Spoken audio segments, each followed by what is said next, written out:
You're about to enter into a new world of knowledge, curiosities, and high strangeness. This is a podcast of Straight Up Strange Productions.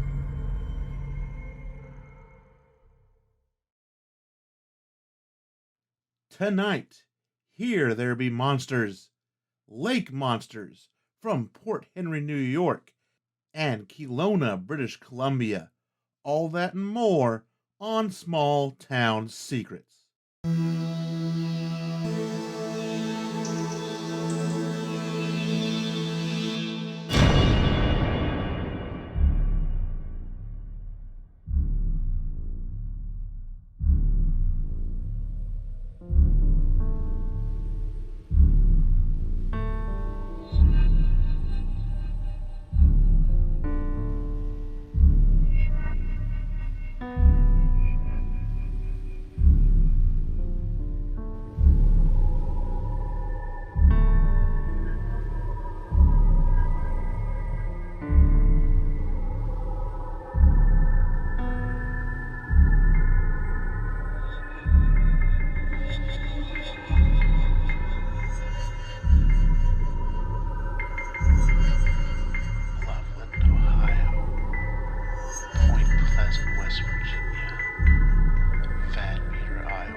Every town has a secret. What is yours?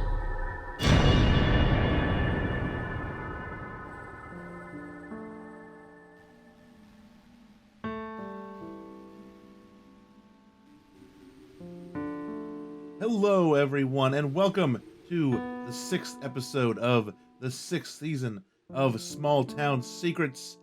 And full disclosure, tonight really is just an episode for me. I know that both of these topics, we're going to talk about Port Henry, New York, which is kind of the quote-unquote home of Champ, the lake monster from Lake Champlain. And then we're going to talk about Kelowna and Ogopogo and Lake Okanagan and all of that. And I know both of those topics are two very well-known topics on lake monsters. But the reason I wanted to do them for the show, like I just said, really is just for me. Because I've never really had a chance to sit down and look into the lore and the history and the sightings and the story of these two places. And this gave me an excuse to just sit down and dig into it a little bit. And so here we are with this episode. But you know what? Maybe there are people out there that also have never sat down and really dug into these two stories, these two lake monsters. And so join me on this journey together. Not a whole lot to say tonight. Nothing weird. Woke up, normal time. Everything is on track. Everything is great. Just ready to get on with the show. So let's get on with it. First off, we're going to talk about Port Henry in New York. Hi there, my name is Kevin and I host the Can't Make This Up History podcast. Before starting the Can't Make This Up History podcast, I taught college history for 5 years, during which I learned the best history is told through amazing, unbelievable stories that actually happened. For example, did you know that the Nazis believed they could use witchcraft and astrology to shape government policy? Or that in the 1800s, New York City shipped its prisoners, poor and insane, to a miserable island in the East River, where convicts served as orderlies for the mentally ill? Did you know that a 1920s con artist masquerading as a Native American chief was able to bilk European aristocrats out of millions and attracted Beatles-sized crowds wherever he went? Or that the Franklin expedition, lost to the Canadian Arctic in one of history's greatest unsolved mysteries for over 150 years, was finally discovered in 2014 by following Inuit oral history?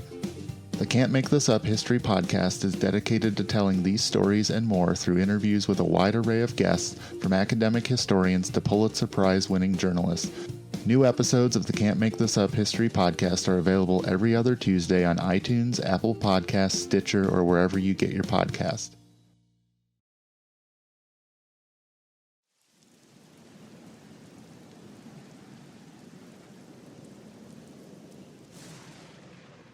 Before we get into tonight's topics, I want to take a minute and let you know that there is so much more small town secrets to enjoy.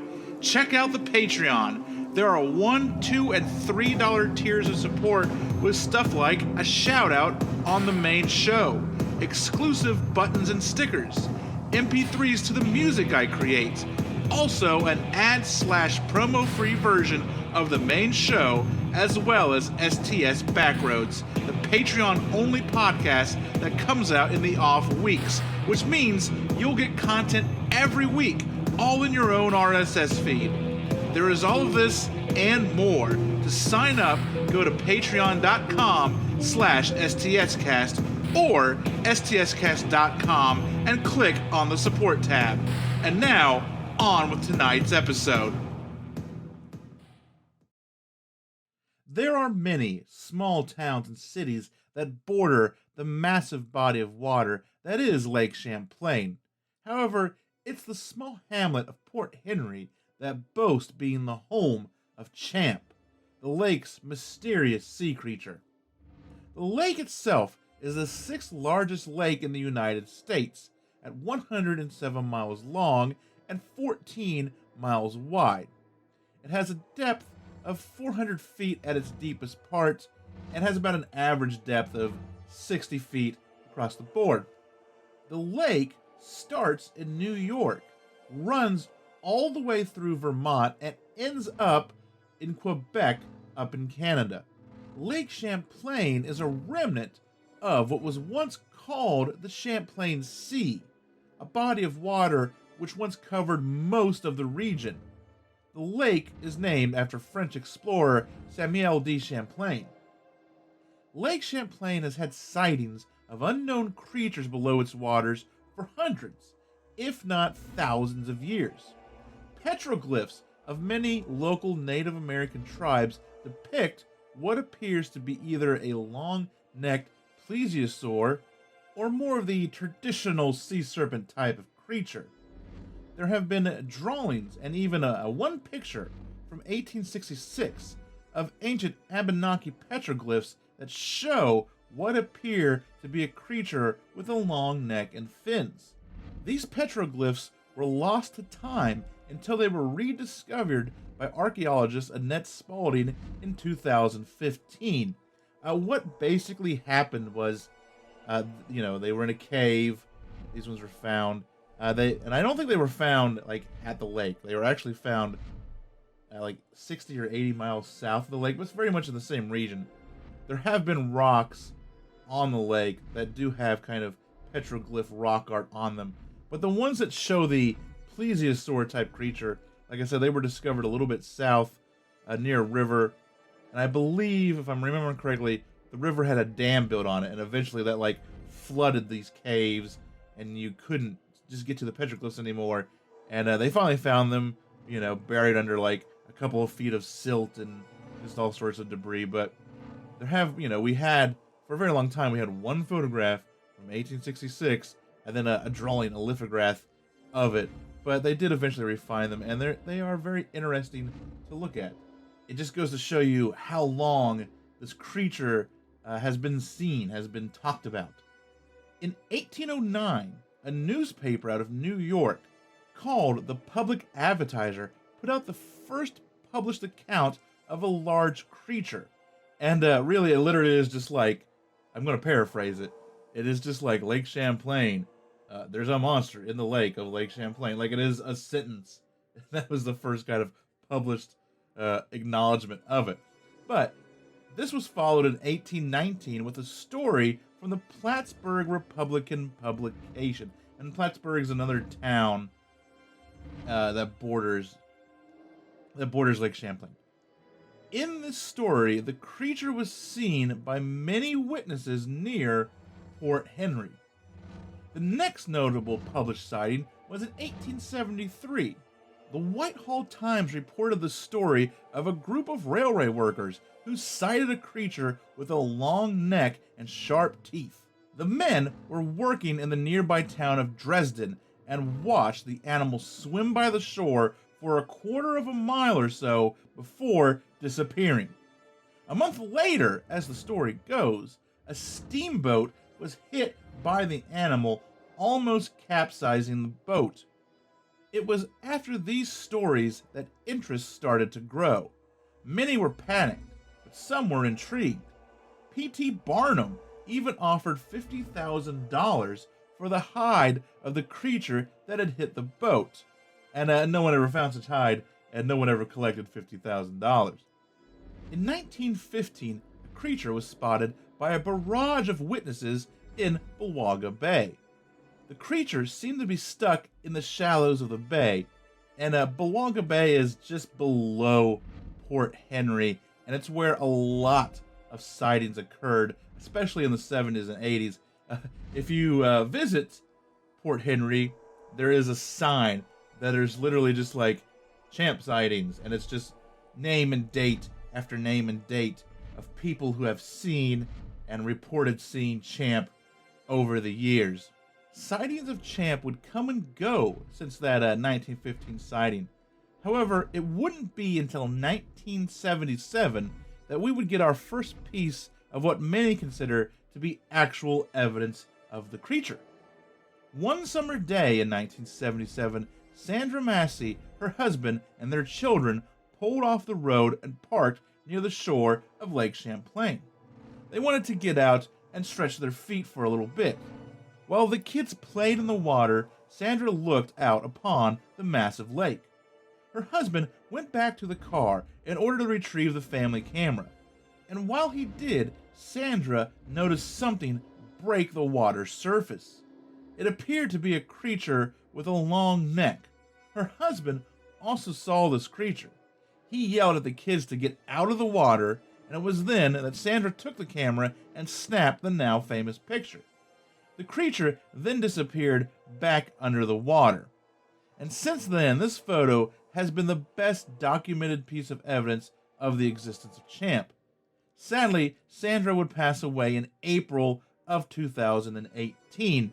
And once again, depending on what you're listening to this to, you might get the artwork for this episode. And it is a picture of the Massey photo. I'll make sure to put it in the show notes as well. It is very similar to the sturgeon photo, or whatever it is, the great Loch Ness photo that we have since found out is probably a hoax. And I'm not saying that this is a hoax. I'm just saying it's almost the same type of picture of the hump of this thing, and then a long neck coming out, and then craning and looking away from the camera, so you don't see a face or anything. And of course, it's been highly debated. Some people just say that it is nothing more than a piece of driftwood, a log that is a very weird shape to it, or there's something to that effect. But then I think a lot of people that just write it off as being a piece of driftwood never take into the account the story. Like, she saw it break the water. She saw it, stay there for a little bit. And then they saw it go back underneath the water. And then, it never bobbed back up like a piece of floating driftwood you would think would do. So, I don't know. But they've looked at the photo. It is not doctored in any way. It is not obviously a Photoshop. This is 1977. It's not like it is a real picture of something. And it's in color. And it's a pretty good one. So I'll make sure to put it in the show notes. But that is the first kind of modern day sighting. You get a great picture. And it just sparks, I think, a lot more people to kind of come forward with it. And I just want to get into a couple of my favorite ones. Both for almost the same reason. I'll get to it in a little bit. So, one of my favorite sightings occurred in 1980. Port Henry resident Frank Horton and his friend Tim Arnold were driving down the road by Bulwaga Bay when they saw a massive dark shape on the beach below the road. They watched the creature for a little while as it lay in the sand. And then, as it started to make its way back to the water, the two quickly drove down to the beach. But whatever was there had gone. It had gone into the water. It had left like a wake. and all that. They saw that, and they also found a depression left in the sand by this creature. And the reason I like this sighting so much is because that this is one of the rare ones where they see it on land. Two guys see it on the beach. They don't see it in the water. They see it on the beach. It's moving. It's in the sand, and they watch it move back into the water. And this wasn't the only time that Champ was seen out of the water. This wasn't the only Champ sighting to be seen out of the water. Charlie Ayer, who lives and runs a boathouse, also has a story to tell. One night, while he was out, his mother and his sister were awoken by the dog barking at something outside. They looked outside, and under the dim light of a nearby street lamp, they saw a massive animal lying in their boat ramp. So it wasn't out of the water, it was on the boat ramp, so still a little wet, but pretty much out of the water. Charlie's mom called him and had him come back home, and when he got there, he caught sight of the creature retreating from the boat ramp back into the lake. He always assumed his headlights had scared it off, and he did kind of give a description, and it was very plesiosaur-like. A lot of this information I want to talk about real quick is I got it from the Small Towns Monsters doc on the Trail of Champ, which you can rent on iTunes, you can rent it on Hulu. It's out there. It is a great watch. He's on there. He talks about it. You know, he's got a little like plesiosaur toy. He's like, this is it. This is what I saw. And they just have a lot of great information, a lot of great stories to tell in that documentary. I'll link it so that you guys can find it if you need to. I mean, that's just like a few of the more kind of interesting, popular sightings of Champ. But, of course, there are many ideas, many theories as to what Champ may be.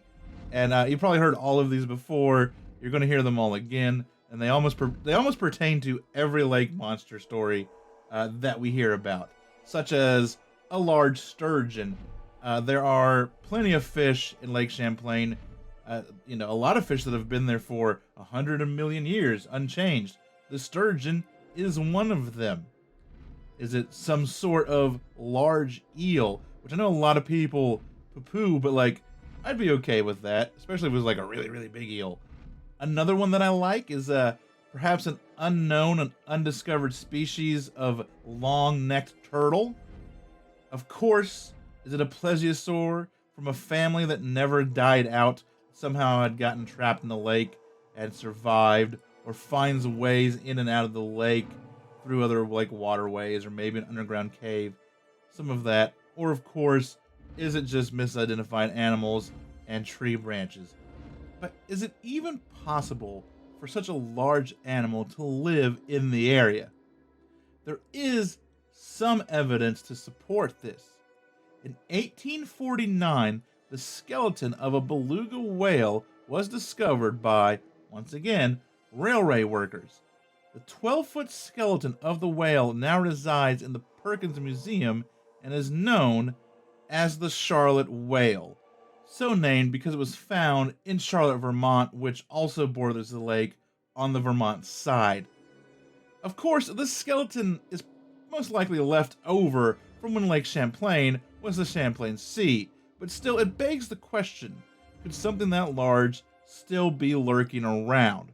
Like I said, is it something that we just, some sort of amphibian, some sort of reptile that we just don't see a whole lot of, and it's, maybe over the years it has gotten trapped in this body of water that used to be a sea, and now it's just there, and it just resides there, and we're not sure what it is yet. It certainly is a possibility. Of course, we find species all the time. The coelacanth, this giant fish that we were like, it's extinct, until I think I want to say Japanese fishermen found one a while ago. Not extinct, just not a whole lot of them around, and things like that. A lot of what I really dig about some of these is that, it might be a plesiosaur or some sort of thing like that, but it is probably some sort of reptile or amphibian, because you have to understand, like, this isn't like upstate New York, this is in Vermont. it gets cold in the winter. And so this thing, they kind of theorize, kind of drops off in the winter or is seen in certain places. And a lot of people like Katie Elizabeth, who I'll talk about in a little bit, think that it is some sort of amphibian. It is some sort of reptile that hibernates during the winter by either like burying itself in the mud like a snapping turtle or a lot of turtles would do, and they can actually kind of absorb oxygen through their skin. Not a lot of it, but if you're just hibernating, enough of it to stay alive until the water warms, because then as the water warms up, Champ sightings start popping up exactly where like turtles and stuff start coming back to. So it seems to follow that same logic, that same line of thinking of, well, this is what turtles do when they hibernate. This thing seems to almost do very much the same thing. And I really like that idea of this kind of unknown reptile that is hibernating and using all these survival techniques to stick around and pop up when the waters warm up. Over the years, there have been many pictures and videos of the mysterious Champ, some better than others. And if you watch that documentary, they do show, they got a little montage of pictures and video. There's a couple of really good ones in there. I don't know how hard it would be to find them just kind of by themselves, but there is one that I find very intriguing. They show it on the Trail of Champ. It's very short. It's like 5 seconds long. And it's just, I think these people, I think they're on a kayak, they're on some sort of boat, and there's something behind them. It pops up out of the water. You see what appears to be eye shine, almost like a purpley shine for a little bit on whatever this is that pops out of the water. It just looks like, I don't want to say it, but it looks like a piece of wood that pops up, but it has this eye shine on it. Like it's just the head that comes up, and it's there for a little bit, and then very arbitrarily just goes right back down, and it doesn't come up. And then that's all they show of it. It's a very intriguing clip. I don't think it's a piece of wood, because if it would have popped back up or something, you think that they would have had more clip to show. I don't know. But that one I thought was pretty good. But yeah, there's no shortage of video and photos of Champ. But there's also been quite a few groups and individuals that have searched for Champ, such as Champ Search, which is ran by Katie Elizabeth. Katie is one of the foremost experts on Champ and has literally been looking for the animal since she was a kid. Like, she wasn't born there, but I believe they went up there, during summers and stuff as a kid, and I believe she had a sighting or she heard about it, and it was just ingrained in her imagination. And now she lives up there on the shores of the lake in Vermont, and has made finding Champ her life goal. And she has a website. It's in the show notes. Go check it out. There are some pretty good pictures on there. She's got stories, like all the stuff they try to do. She does a lot of stuff with like sonar. She seems to have a lot of luck with like hydrophones, listening to stuff under the water, and she's gotten a lot of video, a lot of clips of kind of echolocation clicking noises that don't quite fit the rest of the wildlife in the lake. And there's other people that have gotten clicks too, that are almost whale-like. And there's no whales. It's a freshwater. Whales can't really survive in freshwater because their food and stuff isn't there. But that's kind of what they attribute to, that it's this echolocation. And other animals do it, but these clicks are just a little bit different. And they play that in the documentary as well. Like, they play a clip from someone who got some clicks really early on, really good audio of them. And then they play, like, the click from, I don't know what, but from something that actually lives in the lake. I can't remember what it is off the top of my head. And it does sound different. It has much more of an echoey kind of vibe to it, where the other clicks are very just in your face, very, like, I don't know what to say, but I want to say, like, stronger, more pronounced than the other clicks. And that was pretty intriguing, pretty interesting as well.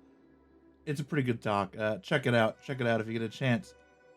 In recent years, bills and laws have been passed by both local and state governments protecting Champ from pretty much any harm. This will help ensure that people like Katie and many others may someday prove Champ's existence. And that is the story of Champ. thus far, if you will. I also found out that they have a Champ Day, and this year it is August 6th, I believe, a Saturday, and it is very much like a kind of Mothman Festival-like thing with a parade and vendors and all of that, but I think they only do it for one day. And if everything is going well in the world and everything is kind of running smoothly, I might attempt to go there this year. It's about an 11-ish hour drive, but like I could leave on like a Friday and get there, check it out, and then come back. So I don't know. I'll keep everyone posted on that, but let's move on to another lake and another monster in another town in another country, and that is Kelowna, British Columbia, and the tale of Ogopogo. The small city of Kelowna, population 142,146, lies pretty much in the middle of Okanagan Lake, a long and deep stretch of water with a mysterious sea beast all its own, a creature we know as Ogopogo.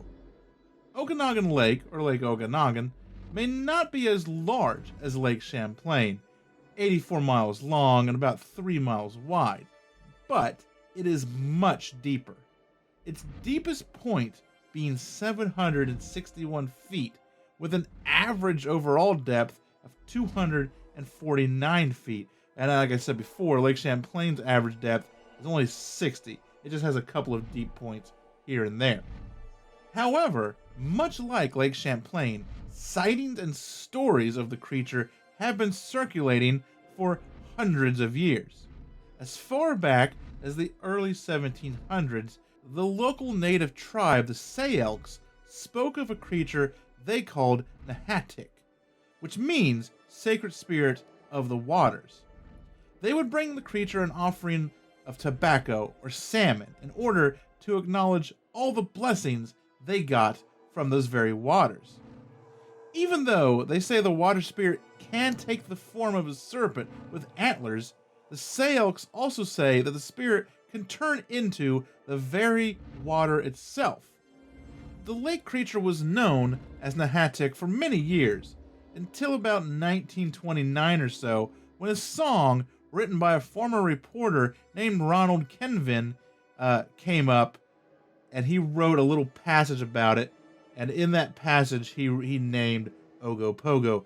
The little piece of verse is, his mother was an earwig, his father was a whale, a little bit of a head, and hardly any tail, and Ogopogo was his name. I'm not sure where that came from. I know they used to call Rattlesnake Island, we'll get into that in a little bit, Ogopogo Island, and they always say that the creature's kind of his lair, if you will, or his hangout is a cave underneath that island, and so I don't know if that is where it came from, but eventually it was brought up in some local meetings by people that were living there and all of that, and the name kind of stuck. And then I think in 1956 it was copyrighted by someone in Kelowna, and in fact a few years ago that copyright was given back to the Sayelks Nation, so they own the name Ogopogo because it is copyrighted, and they now have that copyright, which I think is exactly who should have that copyright.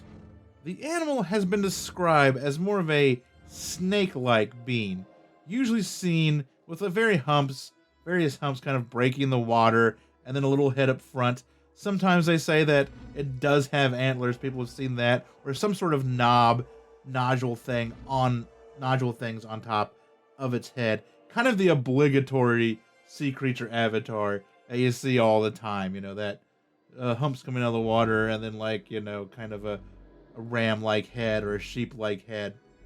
And that is the description of Ogopogo. As time went on, more and more reports started to come in. The first Caucasian person to report seeing the creature was Suzanne Allison, who lived in Kelowna, and she saw the creature in 1873. In 1890, a steamboat captain named Thomas Shorts saw a finned creature with the head of a ram, about 16 feet long He tried to turn the boat around to go after it, and of course, by that time, the creature had dove under the water, and he couldn't find it, to his dismay. In 1926, the occupants of at least 30 cars reported seeing something strange in the water as they drove along Mission Beach on the lake. Another mass sighting occurred in 1947 when multiple boaters out on the water saw Ogopogo. A Mr. Cray gave an apt description of what he saw that day, and this is a quote from what he said. It had a long, sinuous body, 30 feet in length, consisting of about 5 undulations, apparently separated from each other by about a 2-foot space, in which that part of the undulation would have been under the water. There appeared to have been a forked tail, which only one half came above the water, and from time to time the whole thing submerged and then came up again. In 1978, as many as 20 people stopped their cars on the William R. Bennett Bridge. At least I believe this is the bridge because it's the only bridge that goes across the lake, so process of elimination. Maybe it just wasn't called. They never name it in any of these sightings, so maybe it wasn't called that until recently. I'm not sure.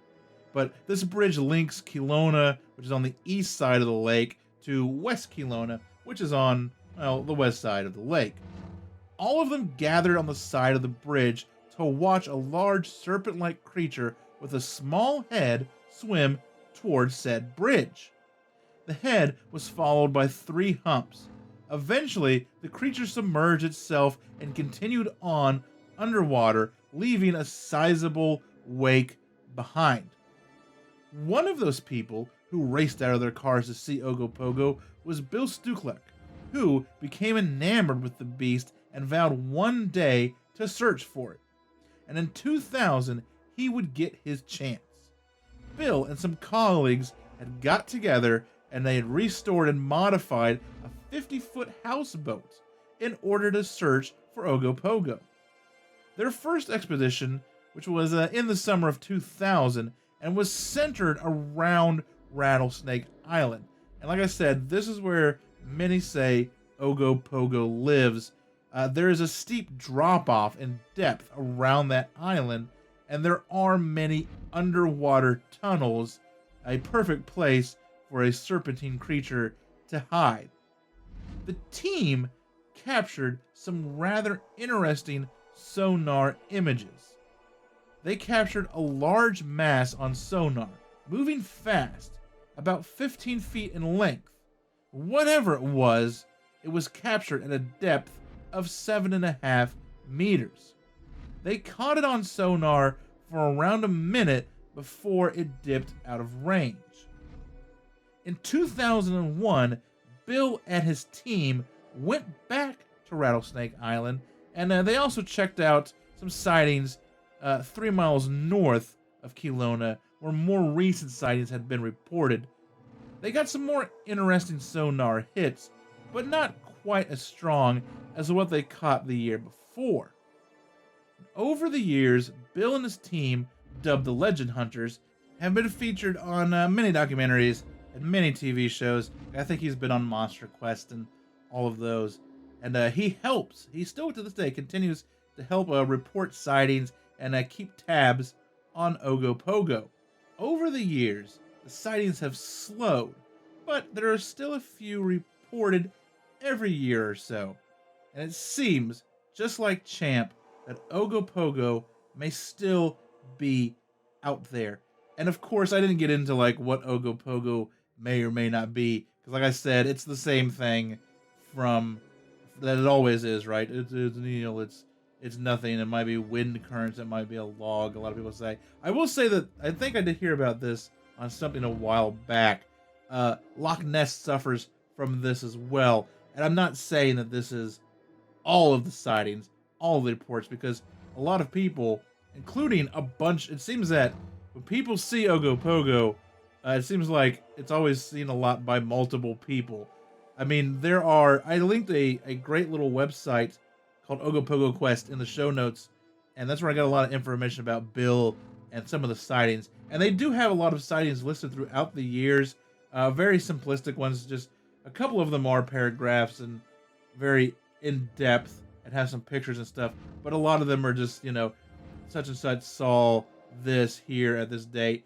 But there are a lot of sightings of it. But it does seem like a lot of the real substantial ones, at least of Ogopogo, are like mass sightings where multiple people have seen a body in the water. And I think there are a lot of pictures and stuff of what look like humps. And what I wanted to get to was, I think Loch Ness, like I said, suffers from this too because it's very deep and it's in like a valley. And so it gets these very weird kind of undercurrents from where it's at that can make it look like there's a wake of something when there really isn't anything there. It's just the way the wind is hitting the water, and also can generate kind of these weird undulations of waves. And I feel like Lake Okanagan has that same kind of thing. It's in a valley. It is very deep. And I bet you could probably chalk a couple of these sightings up to that. But there are so many where people go, no, there was like things there. There was body parts. I saw that, the one guy sees the tail. And he saw it well enough to know that it was a forked tail. And all of this, he gave a really great description of it. And so that could be some of them, but we just don't know. And I, for one, would be very excited to get some sort of identification on any of these. I think it actually would be kind of great if it did turn out to be just some giant turtle. That would be kind of fun as well. But one of these days, I think we'll solve these mysteries, or maybe, and that's what kind of makes them fun. And that's why we have festivals and we celebrate these things and all of that. But that is a couple stories of the big guys, Ogopogo and Champ, and Lake Okanagan and Lake Champlain. It was a fun Saturday sitting down, watching some documentaries and looking at some pictures and digging through some websites and finding more about this, because my head was never really in the whole kind of lake monster part of cryptozoology, and I learned a lot today, and hopefully you guys have learned a couple of things about these stories as well. But we are in the middle of the show. We're going to take a break, going to play some music, and I'm going to come back, of course, with a couple of local headlines to share with everyone for this episode.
And now on to the news. Our first one comes from CBS Denver, of course, out in Colorado, written by Anika Padilla, and this is a Woman in the Window. Stanley Hotel visitor captures unexplained image during ghost tour. Estes Park, Colorado. What do you see in the window? A tourist from Texas who visited the Stanley Hotel in Estes Park last month on vacation says she captured an image on film that she cannot explain. I decided to do one of those ghost tours of the hotel with my friends, Kimberly told CBS4. They tell you to take pictures, so I took a ton, and you can ask my family. I took at least 2 or 3 pictures in a row of the same thing. Kimberly said she didn't see anything in the window on the 3rd floor during the tour. She said she took the first photo at 9:03 p.m. on May 27th, and another less than a minute later. There was no one in the window when I looked at those windows, Kimberly said. My friend was taking photos as well, and they didn't see anything either, until I looked back at my photos.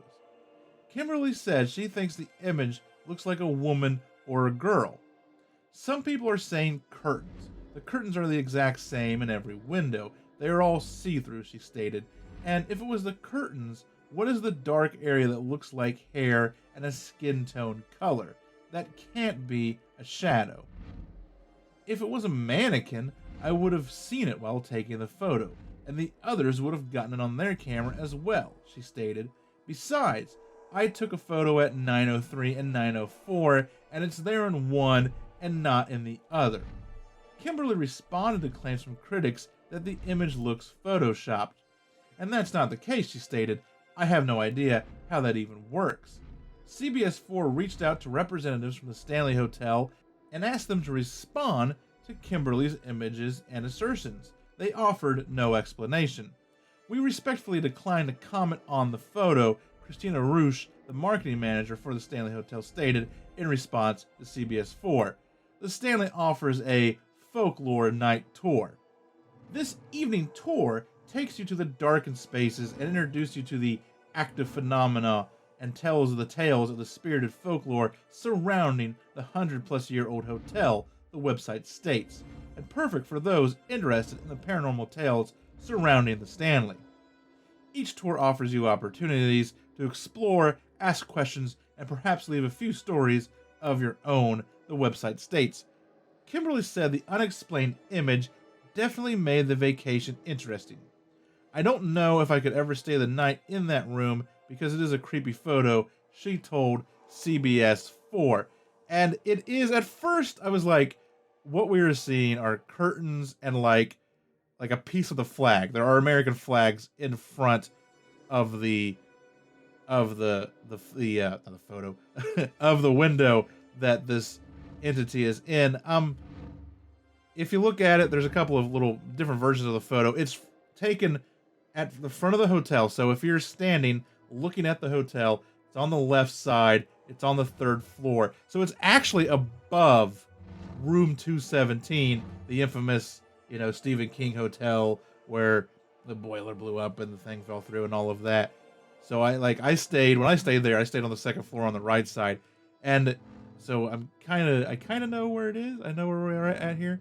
And if you remember from when we did the Stanley Hotel episode, the 3rd floor used to be where the women who worked there would stay throughout the season. It was also where the nursery was, where the children would stay. So it does make sense that if you're going to catch a female entity or the entity of a child, you're going to catch it on the 3rd floor. And like I said, at first I was like, I don't know about this. But the more I look at it, the more it does make sense when they zoom in. So like I said, there are 3 American flags in the picture. One is right in front of that window.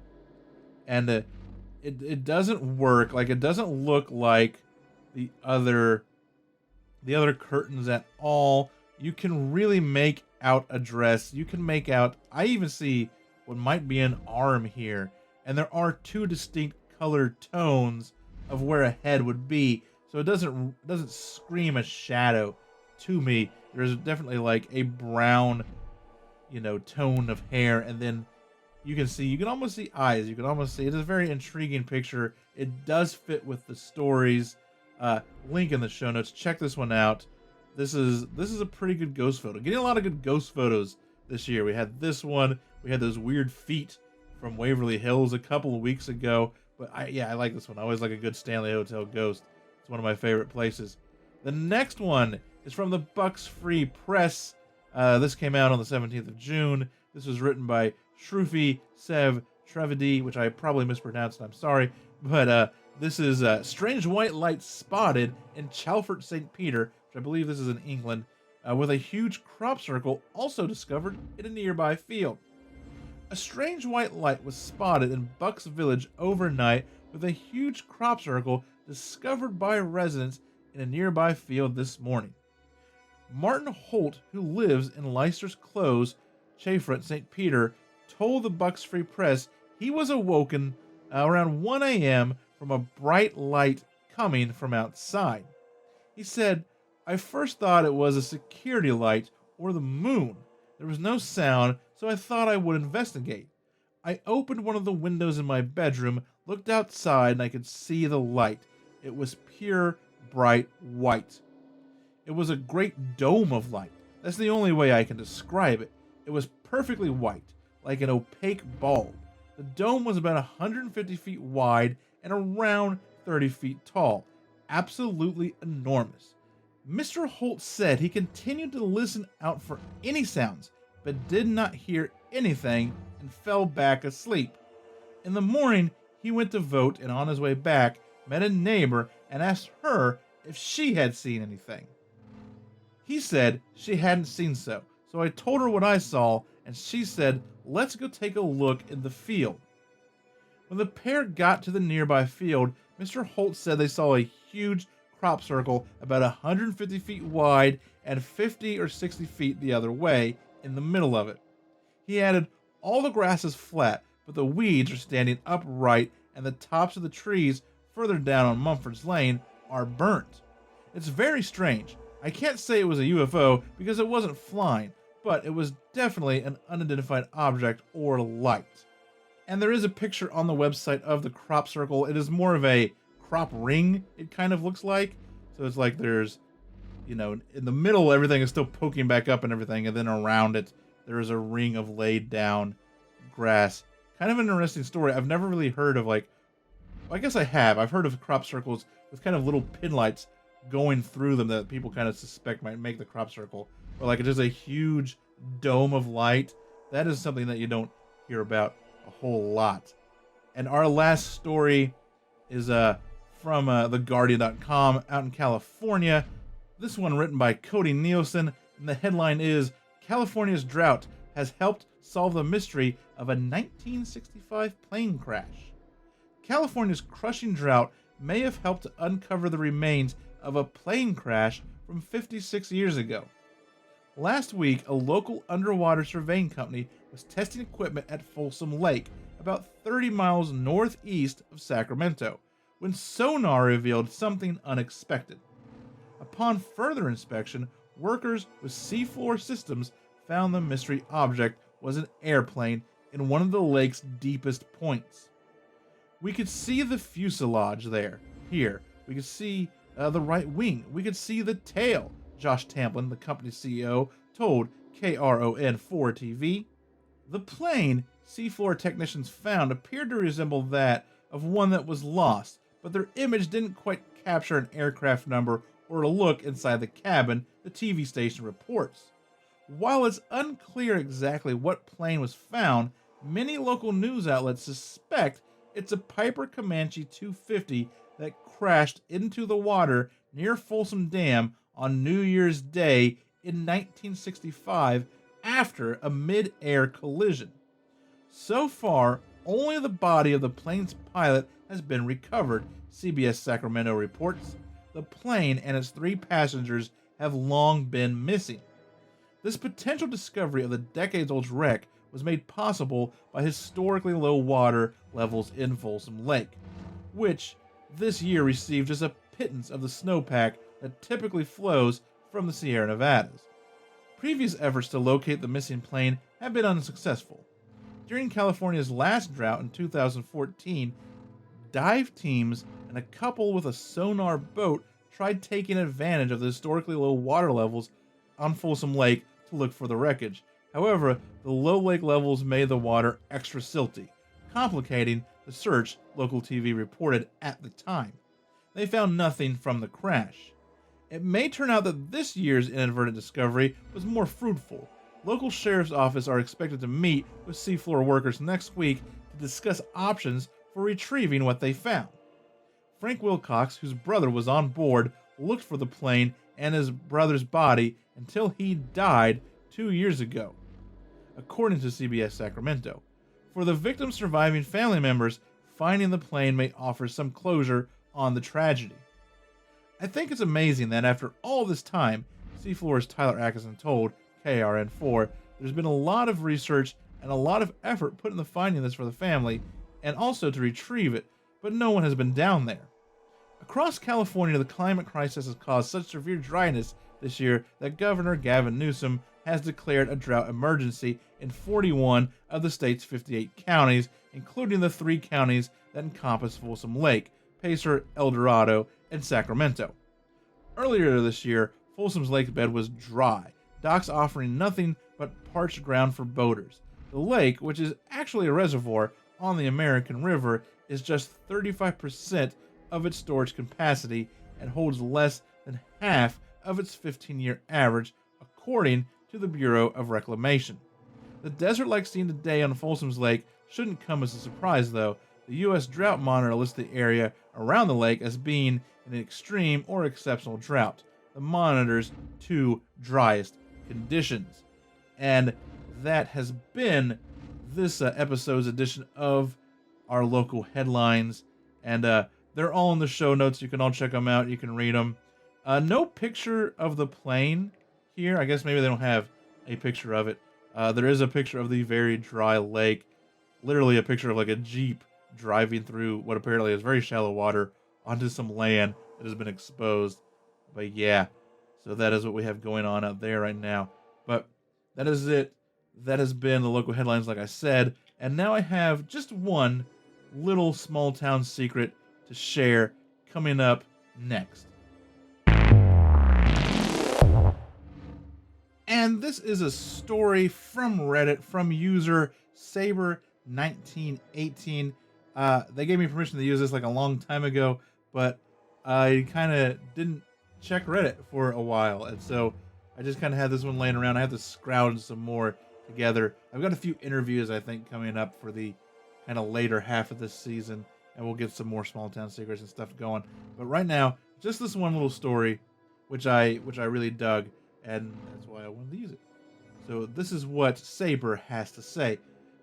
Back in 2007/2008, when I was a teenager, there stood an old abandoned house by the edge of a park. My friends and I had passed this house many times and not really given it much thought until the day we decided to have a closer look. The house was pretty big and it had 3 floors. All the windows were missing and it looked like it had been on fire once or twice. It had a stone wall surrounding the property, which we had no difficulty in climbing. Navigating through the overgrown garden on the other side of the wall, we eventually reached the front door of the house. There was a small gap in the boards that covered the door so we could crawl inside. And once inside, we had to use the light on our phones to see, but we found the downstairs to be completely empty. No furniture, nothing. After exploring the downstairs and the basement area of the house and finding nothing interesting, we headed for the stairs. Reaching the top, we were faced with 4 doors, each locked with not 1, not 2, but 3 sliding bolt locks on the outside of each door. That's weird.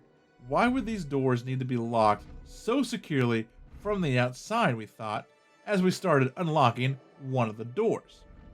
Inside the room, there was an old metal bed which looked like something out of an old hospital, an armchair, and a wardrobe. The other 3 rooms contained a similar setup. After exploring all 4 rooms, we wanted to check out the top floor, but the stairs had been destroyed by a fire at some point. The only way up was through a hole in the ceiling in one of the 4 rooms. We pulled over a wardrobe and I stood on it to see what was in the floor above. The floor looked unsafe and it was even darker up there, so I didn't climb all the way up, just shone my torch around from where I was. That's when I found an old metal club with the wrist strap still attached. It was heavily dented and had obviously been well used. After showing my friend what I had found, I left it up there and climbed back down. Because it was so dark inside, we hadn't noticed the sun had set and it was almost pitch black outside. We sat opposite the front door and each began rolling a cigarette, discussing what we had found, when something made us look at one of the windows. And to this day, I still struggle to find the words to describe what I saw. I saw a figure standing in the window of one of the bedrooms. It was not transparent like the traditional ghost, nor was it solid. It was almost like it was made out of a liquid or smoke. Although it was so dark in the room, the figure needed to be illuminated as if giving off its own light.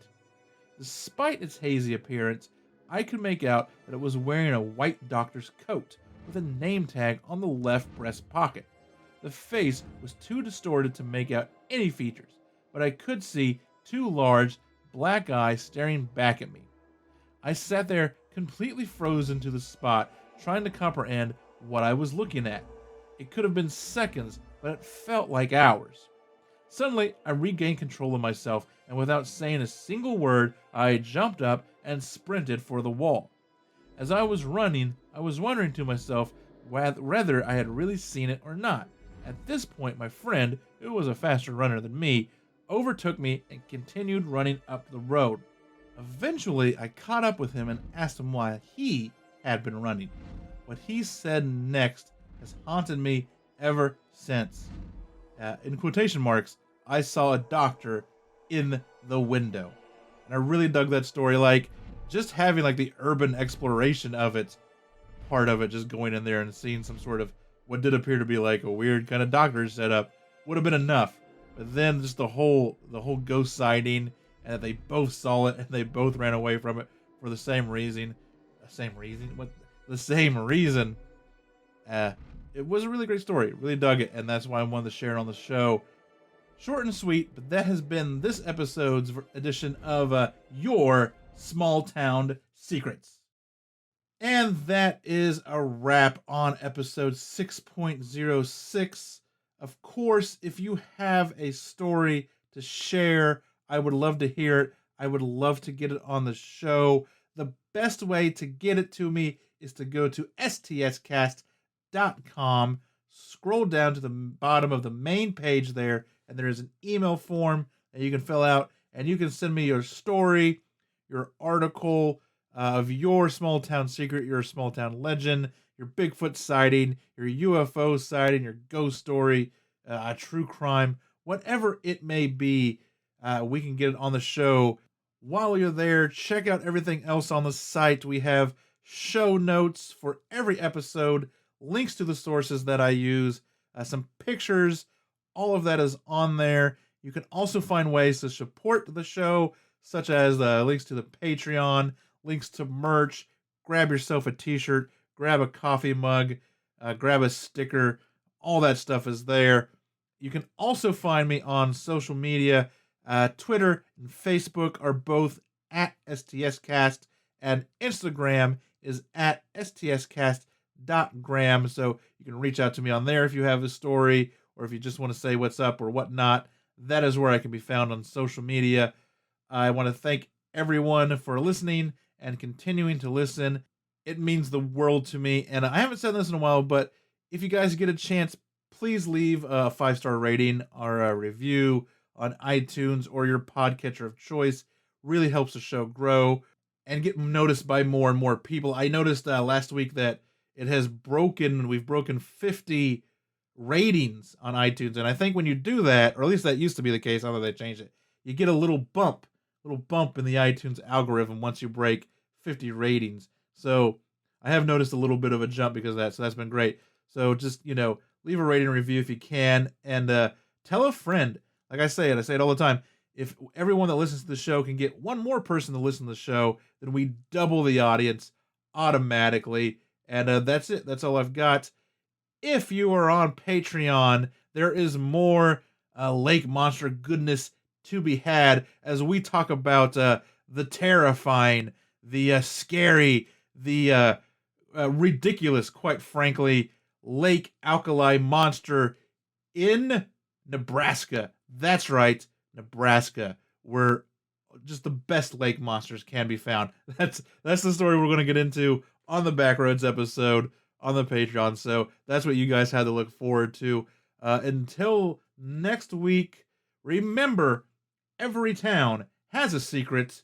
What is yours?